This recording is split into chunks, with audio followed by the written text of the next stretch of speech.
Questa mattina siete stati allo stabilimento Italcementi per incontrare i lavoratori che stanno vivendo un momento davvero difficile. Allora, onorevole Di Benedetto, cosa avete riscontrato in questa visita? Qual è lo stato d'animo dei lavoratori?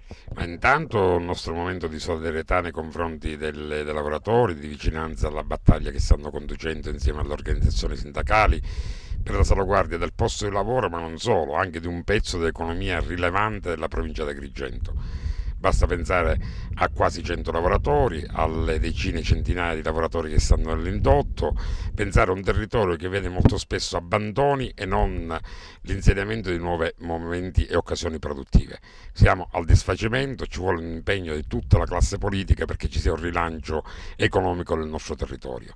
Io ho presentato questa mattina un'interrogazione parlamentare al governo regionale in cui chiedo al Presidente della Regione e all'assessore alle attività produttive di attivarsi verso il governo nazionale per conquistare un tavolo di trattative nazionali per affrontare la questione ed evitare la chiusura di Talcali. Io mi auguro che l'assessore alle attività produttive e il governatore abbiano almeno una parte dell'attenzione che hanno dedicato non con grandi risultati a Termini Imerese.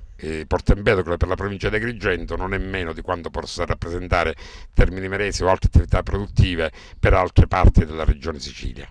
La vertenza Italcementi riguarda dunque anche il governo nazionale, riguarda Roma e lei è il deputato nazionale, onorevole Angelo Capodicasa, ecco come farà e cosa farà per portare la questione anche sul tavolo romano.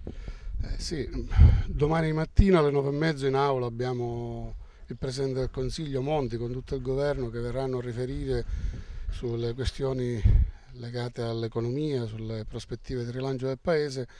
Approfitterò dell'occasione per incontrare il Ministro Passera o anche lo stesso Monti per chiedere ciò che i sindacati e i lavoratori chiedono, cioè un tavolo negoziale con l'azienda per poter discutere intanto delle motivazioni per cui si arriva alla chiusura dello stabilimento di Porto Empedocle e non di altri in Sicilia o nel resto del paese, e nello stesso tempo verificare quali condizioni vi siano perché questo brutale taglio dell'occupazione, dell'economia della nostra provincia possa essere scongiurato.